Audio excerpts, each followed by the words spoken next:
this session right now.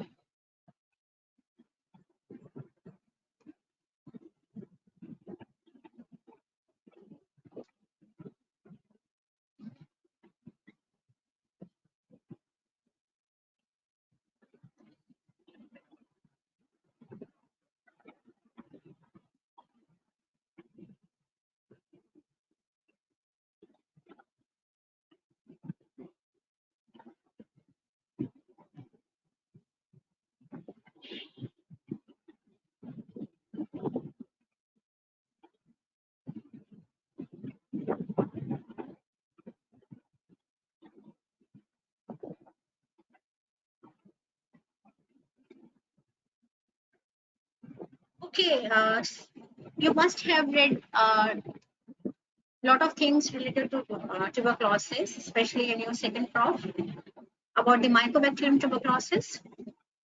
So I don't need to tell you everything about Mycobacterium. I'm basically going to cover the clinical part of tuberculosis. And in very short, I'm going to tell you about the organism, about the mode of transfer of disease, and some part related to your community medicine. So, causative agent is Mycobacterium tuberculosis, and approximately 20 to 43 of the percent of the world population is suffering from tuberculosis. And what are the main population that gets this disease?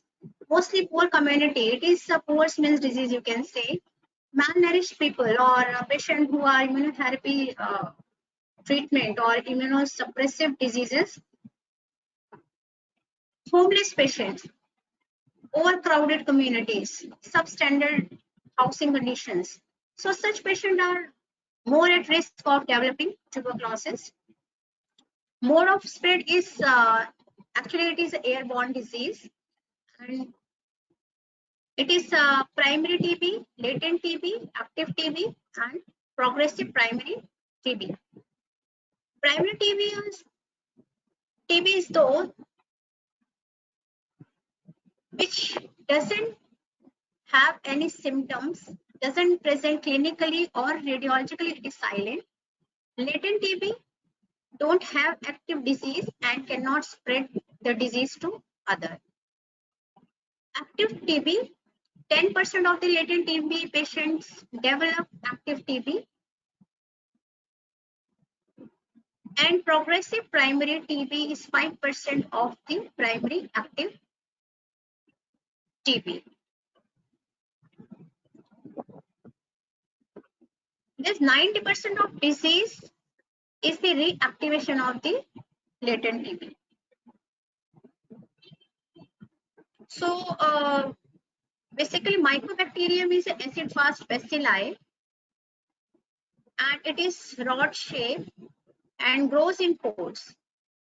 It is a slow growing bacteria, and it is non-motile, obligatory, aerobe, and intracellular organism. Humans are only reservoir. So this is a flow chart. As I told you, it is an airborne disease. It goes through the lung, and through lungs it goes through the blood stream, can infect the lymph nodes, and in lung it causes non-specific pneumonitis, tuberculosis that in future leads to caseous necrosis or may remain dormant for many years. And if immunity of the patient goes down, and it can flare up as progressive tuberculosis. Pathogenesis, Mycobacterium tuberculosis bacilli got damaged by invading the macrophages cells through type 4 hypersensitivity reaction. And all these leads to caseating necrosis and granuloma formation.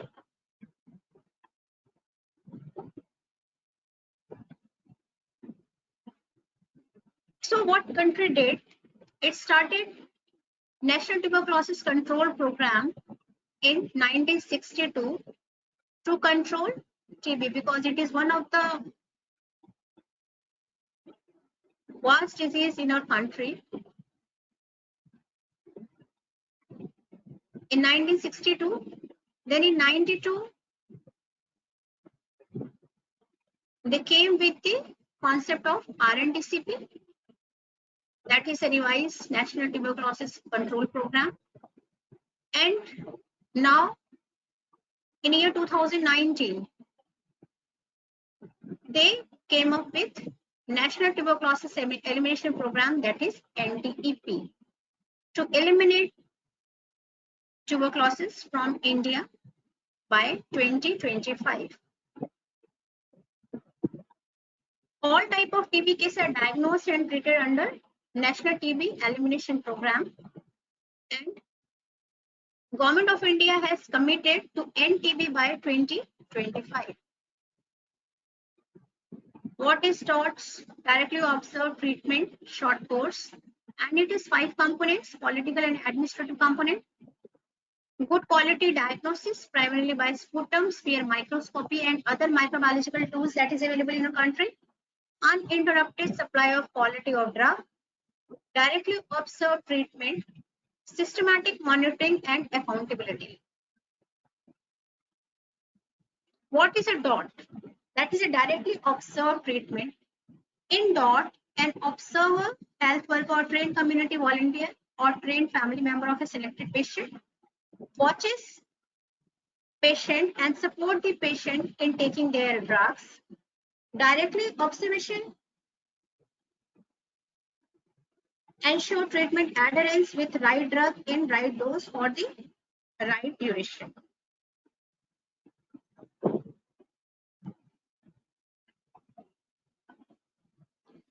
What is NTB strategy? When we can call whether TB has been eliminated from the country or not. So by the end of the 2035, world has targeted by the end of 2035 they will end tuberculosis worldwide. But India has targeted to eliminate tuberculosis by 2025. What does it mean? It means by the end of 2035, there should be reduction in number of TB deaths compared with 2015. It should be less than 95%. Reduction in TB incidence rate compared to 2015, it should be more than 90%. Sorry, there will be more than 95%. What is pulmonary tuberculosis? Pulmonary tuberculosis, which actually infect your lungs or tracheobronchial tree, and patient is microbiologically confirmed by sputum smear examination or through rapid molecular test or culture, and every sputum smear positive tends to infect 10 to 15% annually if remain untreated. So to cut the chain of transmission of disease, the community should detect and treat all form of the tuberculosis on prompt basis. Now I'm going to discuss few definitions that is important to understand this topic. So now the new terminology has come up, that is the presumptive pulmonary tuberculosis. And it refers to those patients who is having sign and symptoms suggestive of tuberculosis, and that include cough for 2 weeks or more, fever for 2 weeks or more, significant weight loss, hemoptysis, or any abnormality in the chest radiograph. Then we label those patients as presumptive pulmonary tuberculosis. And in addition, if one patient is, if any patient comes to you with the symptoms of TB and patient is having history of contact, or patient is family member of any patient who is sputum smear positive, those patients are also labeled as presumptive pulmonary tuberculosis. Or patient is having HIV, diabetes, patient is malnourished on immunosuppressive therapy like cancer therapies or any immunosuppressive drugs like the patient is taking steroids or any immunosuppressant agent like azathioprine, mycophenolate, cyclophosphamide, any kind of drug, immunosuppressive drug, then those patients are also screened for the sign and symptom of tuberculosis.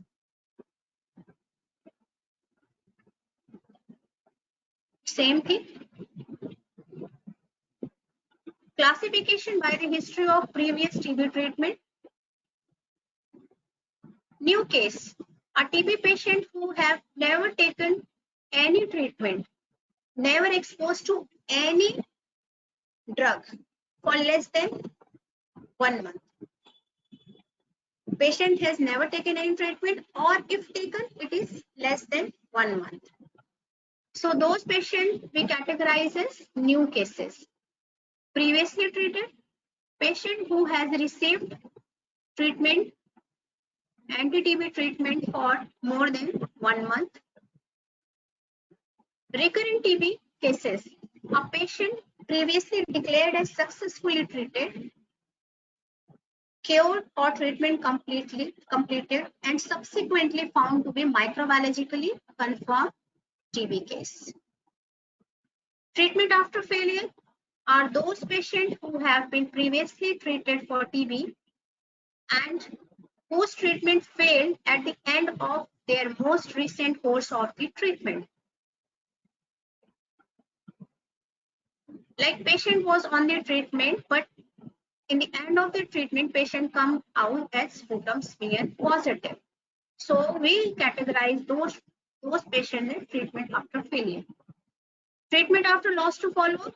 A TB patient previously treated for TB for 1 or more months and was declared lost to follow-up in their most recent course of treatment and subsequently found microbiologically confirmed TB case.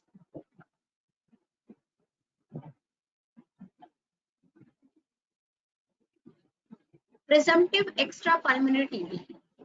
Extrapulmonary TB are actually patient present with the organ-specific symptoms and signs like if patient is having lymph node TB, there will be swelling of the lymph node, or joint TB, there will be pain and swelling in the joint, neck stiffness. Patient can have, if CNS TB, patient can have the disorientation. And with all these, patient will have the constitutional symptoms like fever, weight loss, chest pain, and loss of appetite and night sweats. Presumptive pediatric tuberculosis are those children with persistent fever or cough for more than 2 weeks, 2 weeks or more than 2 weeks, loss of weight or no weight gain or failure to thrive, or history of contact with the infectious TB cases. So basically we go for if any child come to us in our OPD with X-ray suggestive or symptom suggestive of TB, then we always go for the contact tracing in such patient. We retrospectively, we try to get the index case as contact of that child. History of unexplained weight loss or no weight gain in past 3 months. Loss of weight is defined as a loss of more than 5% of body weight as compared to the highest weight recorded in the last month. This is the definition of significant weight loss. In symptomatic child, contact with a person with any form of active TB within last 2 years may be significant. So we should always ask history of contact to any TB patient in last 2 years. Presumptive DRTB. What is this DR? DR stands for the drug resistant TB. are those patients who are eligible for the rifampicin resistant screening at the time of diagnosis and during the course of treatment for drug sensitive, DA stand for the drug sensitive TB, or isoniazid mono or poly treatment. All notified, it includes actually all the notified TB patients, public or the private. What does it mean by the notified patient? Notified patient are those patients which we have entered in Niksha portal. Niksha portal is actually a platform that is made by the government to enroll all the patients who are presumptive TB or confirmed TB and on the treatment.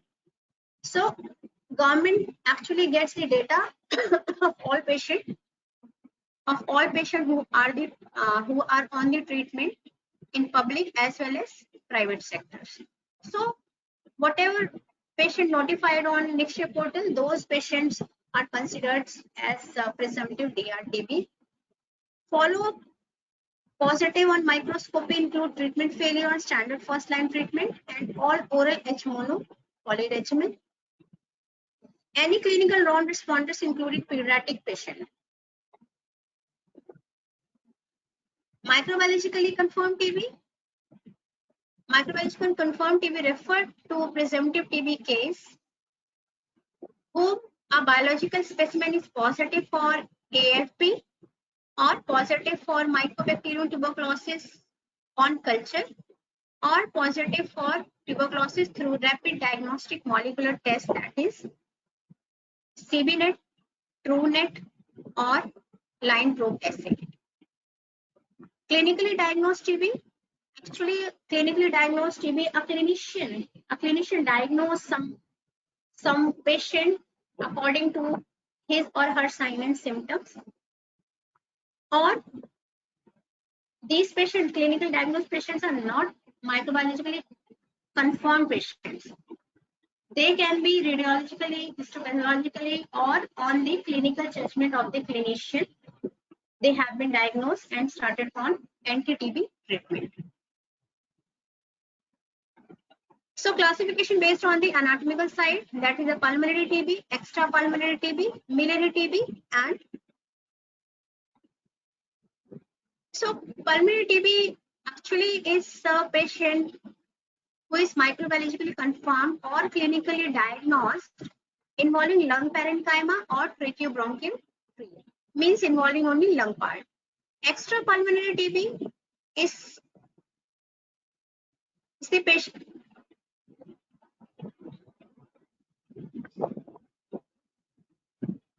are those patients who are microbiologically or clinically diagnosed involving organ specific other than lung, like pleura, lymph node, intestine, genitourinary tract, joint, bone, meninges. Miliary TB is classified as pulmonary tuberculosis because their lesion in the lung. Previously, it was classified extrapulmonary tuberculosis, but now it has been classified as pulmonary tuberculosis. A patient with both pulmonary and extrapulmonary TB should be classified as a case of pulmonary disease. So, diagnostic tool for microbiological confirmation of TB under the program. First of all, and most common, we go for the sputum smear microscopy. That is by Ziel-Nielsen staining, ZN staining, or fluorescence staining.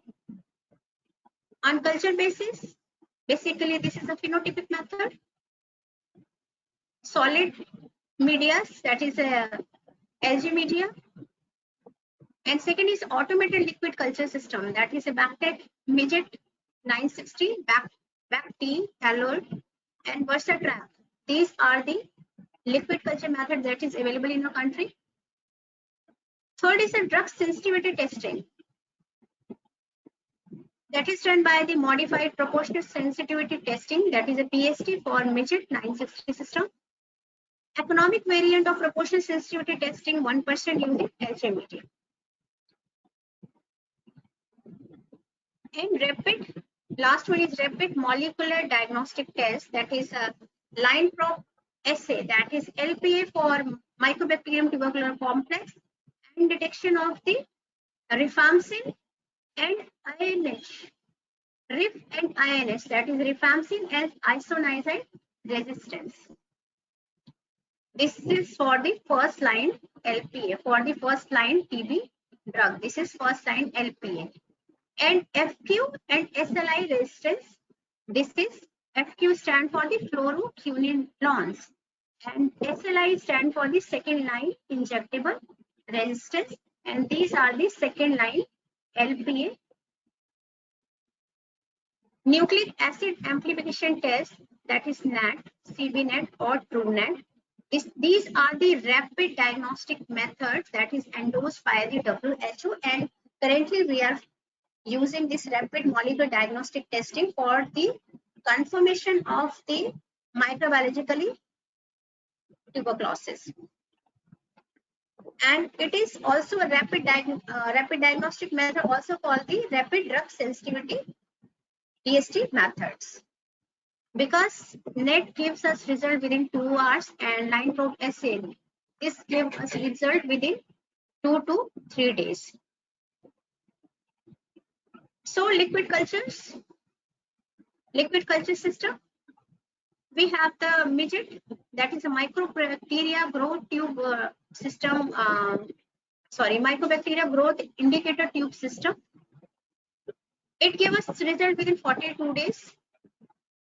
A culture takes approximately 1 month, 14 to 26 days to turn out be positive.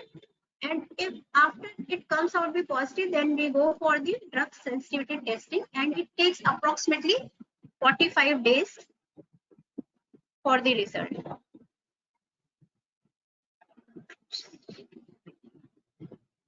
So actually liquid culture system, it takes approximately 1 to 1.5 months for the result. So these are the these methods actually take long time, and it delays the diagnosis and the treatment of the patient.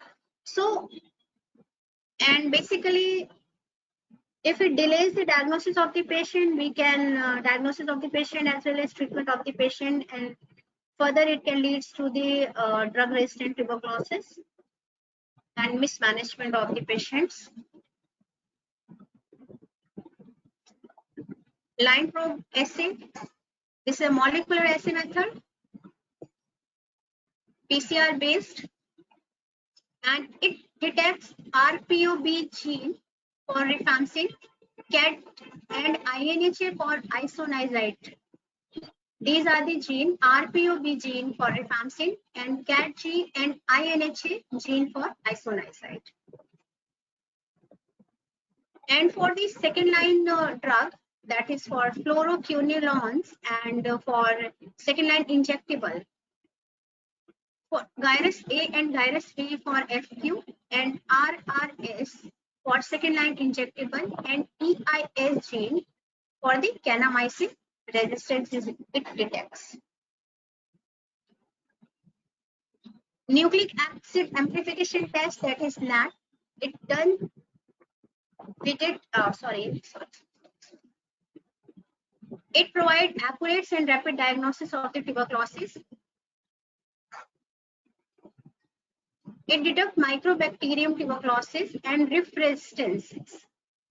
RIF resistance confirming mutation in a single sitting. Like we are getting microbiologically confirmed tuberculosis as well as resistance to the rifampicin in one sitting only. And we can use this NET for the extra pulmonary specific specimens as well, like for the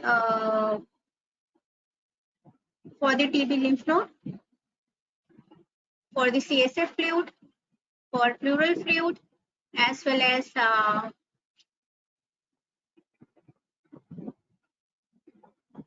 gastric aspirates or gastric lavage, and bronchial lavage and bronchial aspirate. We can use that in such patients. It is recommended for the diagnosis of drug-resistant TB in presumptive DRTB patients and TB in key population. Key population are children, person living with HIV, extrapulmonary TB patients, and smear negative TB patients. Other diagnostic tools are, other than your sputum smear microscopies, and these are the chest X-ray. Chest X-ray actually used for the screening. Any abnormality in the chest X-ray should be evaluated for the TB, including microbiological confirmation.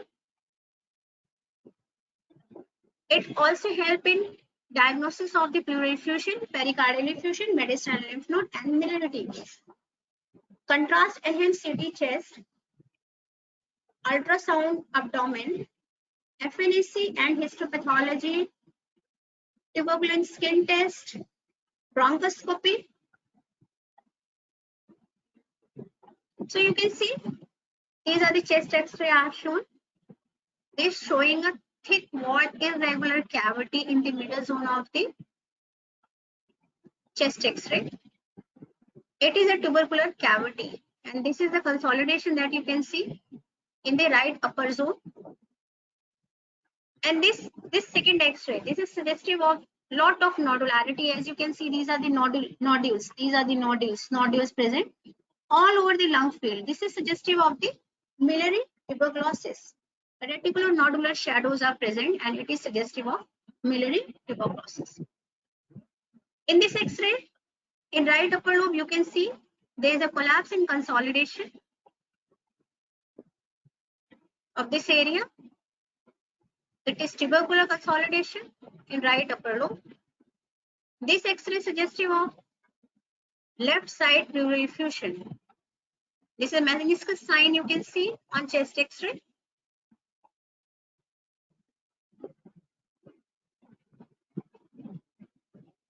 These pictures showing CT scan of a TB patient.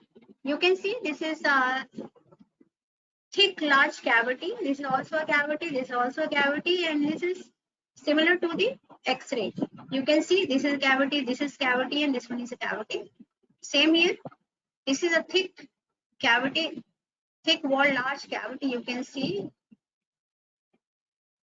here. You can see this cavity. So this chest X-ray and CT scan suggestive of the tuberculosis. Lateral flow urine lipoalbuminomannan, that is LF-LAM assay. Currently we are not using outside the India. Actually, world is using, India is not using this method. For the diagnosis of TB in HIV positive patient with the sign and symptom of TB of pulmonary or extrapulmonary who have CD4 count less than 100. CTB is the next generation of skin test for the detection of the tuberculosis, and it has a high specificity, and it remains unaffected by the BCG vaccination of the patient. This is one of the complicated and difficult flow chart. So I will try to just make it easy. This is diagnostic algorithm of drug sensitive TB. First of all, a presumptive TB patient comes to you in OPD. You will advise smear examination and chest X-ray to this patient. On smear examination, if smear positive and chest X-ray suggestive of TB, then this patient is microbiologically confirmed TB. And if smear positive but chest X-ray is not suggestive of TB, then again patient is microbiologically confirmed TB because smear is positive in both the cases. Okay. Then next condition is your patient comes out smear negative but X-ray suggestive of TB. What you will do? You will go for the CBNet or TrueNet, cartridge-based nucleic acid amplification testing. Okay. CBNet and TrueNet almost same methods, but in TrueNet there is a chip in the system available. So that makes it costly than the CBNet. So we will go for the CBNet for the smear negative but chest X-ray suggestive of TB. And for those patients for whom we have a high clinical suspicion that patient can be a case of tuberculosis, then we advise CBNet to such patients also. Then MTB detected means if CBNet is positive but rifampicin sensitive, it comes out with rifampicin sensitive, then patient is microbiologically confirmed now. In second condition, rifampicin is indeterminate, result is indeterminate, then you again do a CBNet on the second sample. In third case, if patient comes out RIF resistant, rifampicin resistant, then you treat patient according to drug resistant guidelines. In second scenario, MTB not detected or CBNet machine not available, then you go for the alternate diagnosis and refer patient to a specialist. Moreover, in new guideline, it just came up. Once your patient is microbiologically confirmed TB and patient is rifampicin sensitive, then you have to go for the first line LPA. First line LPA, you will go for the first line LPA. And if patient is RIF resistant, then you will go for the second line LPA, line from SL. Algorithm in children, I'm not going to discuss this thing. Diagnosis of extrapulmonary tuberculosis. Actually, diagnosis of extrapulmonary tuberculosis, demonstration of the AFP in smear is difficult because this disease is actually paucibacillary. Very low bacillary load is there, so difficult to diagnose microbiologically. Clinical features pertain to the system affected. CBNet and liquid cultures are preferred diagnostic technology for the microbiological confirmation of the extrapulmonary TB or EPTB. And on the clinical judgment on the basis of radiology, cytology, pathology, biochemical and immunological basis, we can diagnose EPTB. Like on the basis of FNAC, histopathology, pleural fluid examination, X-ray, ultrasonography. We are not going in detail of this algorithm as well. Treatment of drug-sensitive TB. 3 actions should be there.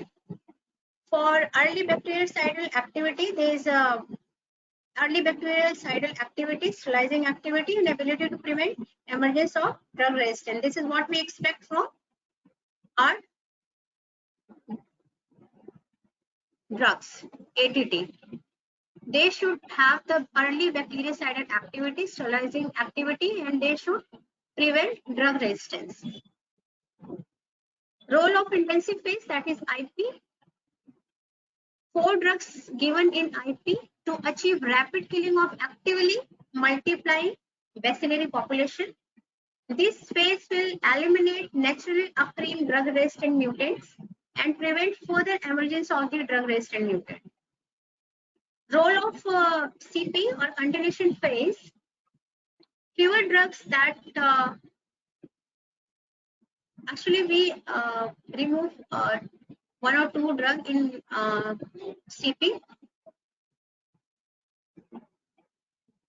to ensure the elimination of the persisters, which actually is responsible for the relapse. Existence of subbacillary population is there in a tubercular cavity, so we should take care of this as well. And in such lesion, these are the bacillary load that results in the relapse, reactivation, as well as development of the drug resistance in future. You can see this box showing extracellular rapidly multiplying bacilli. Drug of first line ATT, that is isoniazid, rifampicin, and ethambutol actually acts on this extracellular rapidly multiplying bacilli. This rifampicin, this R stands for the rifampicin, it acts on extracellular intermittently multiplying bacilli. Fine. And this pyrazinamide, that is Z, it acts on intra and extracellular acidic environment, slowly multiplying bacilli. And for dormant bacilli, we don't have any drug. And this is the bacilli that causes further relapse, reactivation, and development of the drug resistance tuberculosis. So now we have this fixed dose combination, that is FTC, available in your dots, and it consists 2 or more active ingredients in a fixed dose. In NTP for adults, 4 FDC given in IP consists of RHEZ and 3 FDC given in continuation phase, that is CP.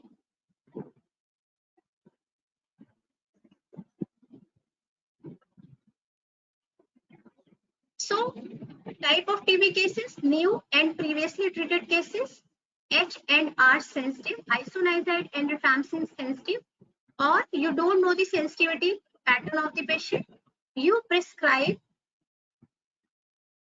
RHEZ for 2 months. This 2 stand for 2 months in IP. So treatment regime in IP is RHEZ for 2 months in intensive phase. Then in continuation phase, we eliminate one drug, that is a pyrazinamide, and we give RHE for 4 months in continuation phase. This is important to learn at your level, this fixed dose combination and this treatment regime, you must be knowing it. So, drug doses for the first line ATT. In first line ATT, we have rifampicin, isoniazid, ethambutol, and pyrazinamide.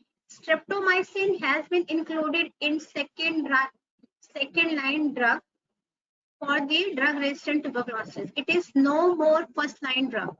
Okay.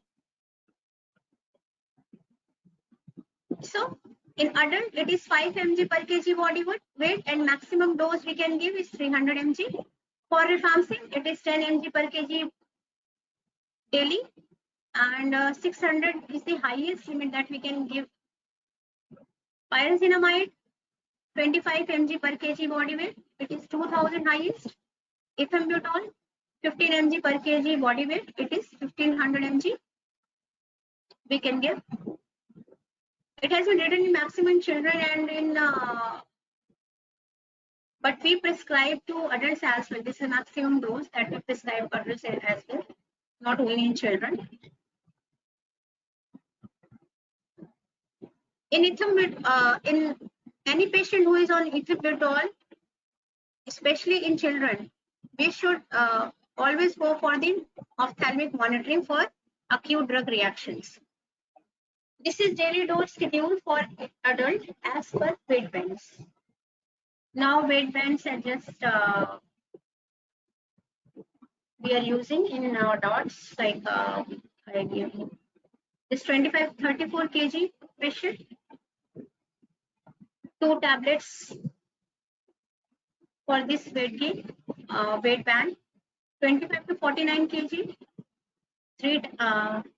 3 FTC, not 3 FTC for this this weight band. 50 to 64 kg, we prescribe 4 FTC. 65 to 75 kg, we prescribe 5 FTC, and more than 75 kg, we prescribe 6 FTC. And in 1 FTC, isoniazid 75 mg, pyrazinamide is 150 mg. Sorry. Isoniazid 75 mg, rifampicin is 150, pyrazinamide is 400, and ethambutol is 275 mg. These are the main side effects I am going to discuss. With isoniazid, main side effect is peripheral neuropathy, sometimes psychosis, and hepatitis.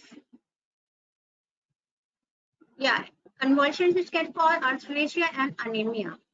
In rifampicin, gastrointestinal symptom, abdominal symptoms, nausea, vomiting, hepatitis, generalized cutaneous reactions, thrombocytopenic purpura, thrombocytopenia it causes, acute renal failure, and hemolytic anemias.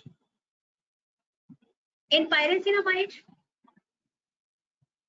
for pyrazinamide, actually main side effect is hepatitis and arthralgia. And it also causes sideroblastic anemia. For ethambutol, retrobulbar neuritis and generalized cutaneous reaction, peripheral neuropathies. Streptomycin, main side effect is it is nephrotoxic and ototoxic medicine. Extrapulmonary tuberculosis, burden of extrapulmonary tuberculosis is 15 to 20% in non-HIV patients, and among HIV patients it is 40 to 50% of in new TB cases. Every attempt should be made to confirm the to establish a microbiological confirmation of EPTB in any specimen. All EPTB patients should be offered CBNet, universal DST, that what we call. All EPTB patients should have screening for HIV. All patients suspect for EPTB should have clinical assessment for active pulmonary tuberculosis as well. Whenever patient comes to you with lymph node, cervical lymph node, or abdominal lymph node, you should always advise for a chest X-ray. It is mandatory. You should always advise chest X-ray to such patient to rule out any pulmonary involvement. Treatment regimen and schedule for EPTB cases remains same as pulmonary tuberculosis, but continuation phase in EPTB can be extended to 3 to 6 months depending on the clinical judgment and severity of the disease, especially tubercular meningitis, bone and TB, bone and joint TB, spinal TB, and neurological involvement. Atro and corticosteroid treatment is recommended for the TB meningitis and TB pericarditis. Surgery has very little role in extrapulmonary tuberculosis. Now we are going to discuss TB and its co-infections. And main that I'm going to discuss TB and HIV, TB and diabetes that we are very frequently facing in our wards as well as in our OPD. So now I'm going to discuss TB and HIV. HIV infected patients have 8 times greater risk of TB than person without HIV infection. The risk of TB in HIV infected person continue to increase as HIV disease progress and CD4 counts decreases. ART decreases the risk of TB. Tuberculosis is the most common opportunistic infection among HIV infected patients. It is a major cause of mortality among patients with HIV and poses a risk throughout the course of HIV disease and cure TB. So any patient who is HIV positive, in his life he can get this disease 8 times higher than the non-HIV patient, and chances of reinfection and reactivation is quite high in HIV patients.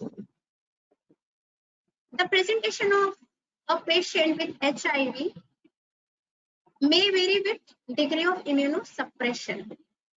As the HIV progress and individual become more immunocompromised, the clinical presentation more likely to be extrapulmonary or smear negative than in HIV uninfected TB patient. This can result in misdiagnosis and delay of the treatment and can result in morbidity and mortality of such patients. HIV testing is mandatory for all TB patients, presumptive TB patients who are under program. What does it mean that as the disease progresses, individual become more immunocompromised, clinical presentation may vary. When patient immune system is intact, HIV positive patients immune system is intact, then chances of pulmonary tuberculosis and sputum positive tuberculosis is more likely. But as the CD4 counts decreases, as the disease progresses, patient is more immunosuppressive, then chances of extrapulmonary TB is more likely than the pulmonary TB. So WHO has given 3 I's to reduce burden of TB among PLHIV. ICF, that is intensified case finding at ICTC, ART center, link ART centers. ICIC, infection control, airborne infection control measures for the prevention of TB transmission at HIV care settings. IPT, implementation of the isoniazid preventive therapy for all patients on PLHIV, on ART or pre-ART. Provision of ART for all HIV infected TB patients. I'm not going in detail of this ICF. How you screen a patient? Patient should be screened as presumptive TB with the symptoms of recurrent cough or cough, fever, weight loss, night sweat.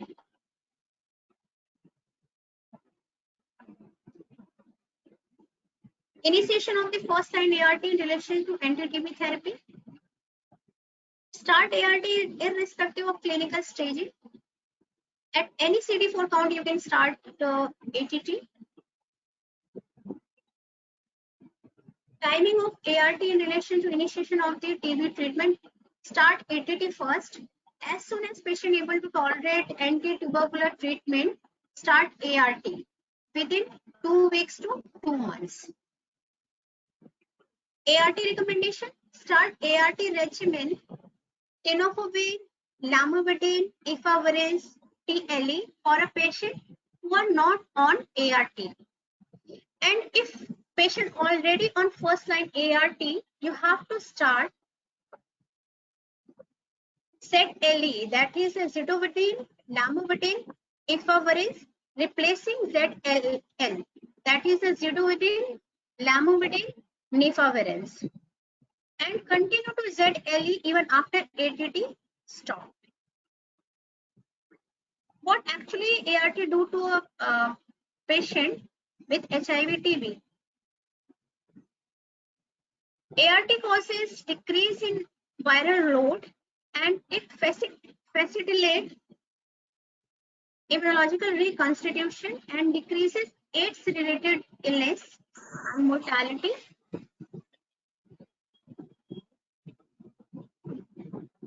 Sometimes patient is not able to tolerate and there is lot of drug-to-drug interaction in a HIV patient who is on HIV TB treatment.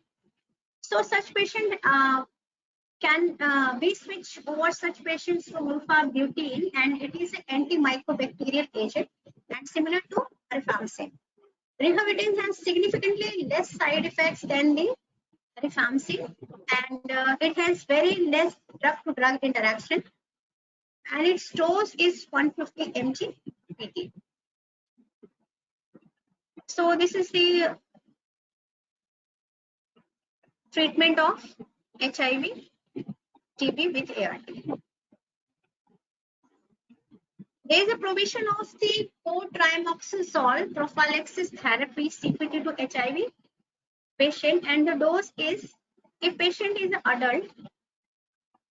adult with more than 30 kg of body weight, then 960 mg, 800 mg sulfamethoxazole plus 160 mg of trimethoprim daily recommended to such patient, and it actually decreases the opportunistic infection, that is one of the like pneumocystic carina infection in such patients. Isoniazid preventive therapy for the PLHIV. Isoniazid is one of the most effective bactericidal first line ATT. It protects against progression of the latent TB infection to active disease, that is to decrease, that is reactivation, decreases reactivation, and prevent TB reinfection in post exposure to the open case of TB. So, who are those patients who are eligible for the IPT in a PLHIV? Adult and adolescent living with HIV with no symptom of TB, children living with HIV who have any one of the above symptoms that can be TB and should be evaluated for the TB, and evaluation if doesn't show TB or suggestive of TB, then such patient should be offered with the IPT. What is the dose of the IPT? Adult and adolescent, isoniazid 300 mg plus pyridoxine 50 mg, that is a vitamin B6 per day for 6 months. And in children above 12 months, isoniazid 10 mg per kg body weight plus pyridoxine 25 mg vitamin, that is a vitamin B6 per day for 6 months has been advised by NTP. TB and diabetes co-infection. As we all know that diabetes is a chronic disease and it causes a lot of immunosuppression. So any kind of latent TB progress to the active TB in a patient of diabetes.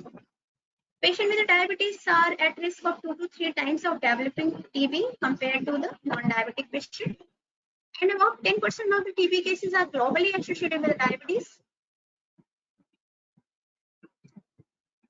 Diabetes can lengthen the time of sputum conversion, and theoretically it can lead to the drug resistance. There is higher risk of death during TB treatment and higher risk of TB relapse after completing treatment. So reactivation, relapse, both things caused by the diabetes, Indian diabetes and TB patient. Multi-drug resistant tuberculosis. I'm going to discuss few words regarding this topic. So it is one of the most important and most dangerous problem that is coming up, MDR TB. And in India, there is 1,24,000 patients right now suffering from MDR TB. And in 6.19, they had MDR TB, and 2.84% among newly diagnosed patients, 11.62% among previously treated patients get MDR. What is the cause of the drug resistance from the bacteriological perspective? Resistance caused by genetic mutation that makes drug ineffective against the mutant bacilli.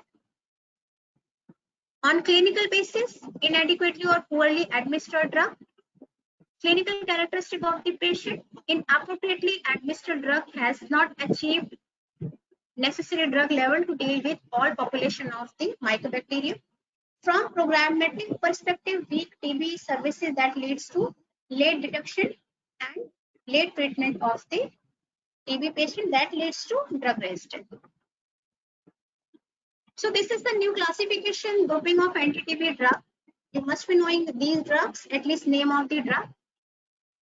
Group A drug, it includes all 3 medicines, that includes levofloxacin, moxifloxacin, bedaquiline. This is the new drug that has just emerged, and people start using this bedaquiline since 3 years. And group B,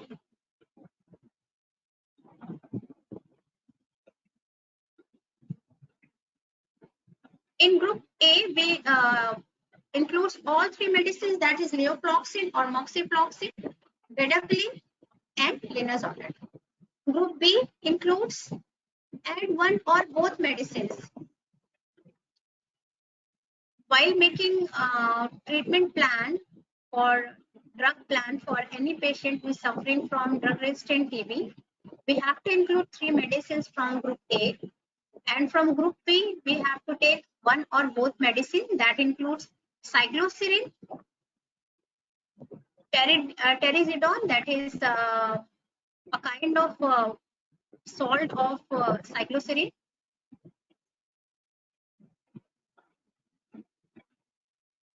and clofazimine. Group C, it includes, and it is just to complete the list. When medicine from group A and B cannot be used because of any reason, it includes ethambutol, delamanide. This one is other new drug. So we have 2 new drugs right now, bedaquiline and delamanide, pyrazinamide, imipenem, cilastatin, meropenem, amikacin, or streptomycin. Now streptomycin is categorized as second line injectable. Ethonamide, protonamide, and p-amino salicylic acid, that is PAS. Rifampicin resistant RRTB, a patient whose biological sample is resistant to rifampicin, detected using phenotypic or genotypic method. Isoniazid resistant TB, a TB patient whose biological specimen is resistant to isoniazid but susceptible to rifampicin. A multi-drug resistant TB is resistant to both isoniazid and rifampicin. Extensively drug resistant TB, that is XDR TB. MDR, RRTB, and also resistant to any fluoroquinolone, that is a levofloxacin or moxifloxacin, and at least one additional group A drug presenting to either bedaquiline or linezolid or both. So this is a definition of extensively drug resistant TB. You don't need to learn it. So this is a big flow chart. I'm not going in detail of this flow chart for the DRTB. And this is a pre-treatment evaluation for the MDR-RRTB before starting treatment. We should go for the history and physical examination, height, weight, psychiatric evaluation. And on the lab-based evaluation, we go for the RBS, HIV testing, complete blood count, that includes HP, TSC, DSC, platelet counts, LFT, thyroid function test, urine examination, serum electrolytes, sodium, potassium, magnesium, and calcium, urine pregnancy test, chest X-ray, and ECG. Why we are doing ECG as a pre-treatment evaluation? Because bedaquiline is the drug which can affect the rhythm of the heart. So before starting bedaquiline, we should always get the ECG.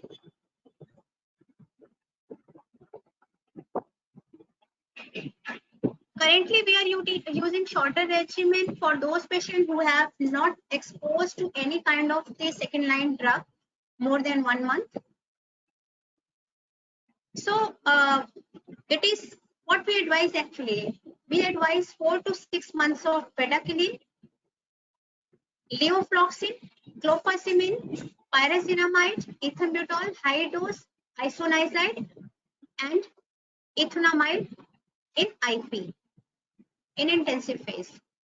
Then for 5 months, we prescribe levofloxacin, clofazimine, pyrazinamide, and ethambutol in continuation phase. And in the longer oral MDR XDR TB regimen, it includes 18 to 20 months. Actually, this treatment is for the 18 to 20 months, and it includes levofloxacin, bedaquiline for 6 months or longer, linezolid, clofazimine, and cycloserine. Okay. One more regimen I have not discussed it, that is the H monopoly isoniazid resistant regimen, and the treatment is what we prescribe is rifampicin, ethambutol, pyrazinamide, and levofloxacin for 6 months. So thank you so much for listening this lecture. Any question?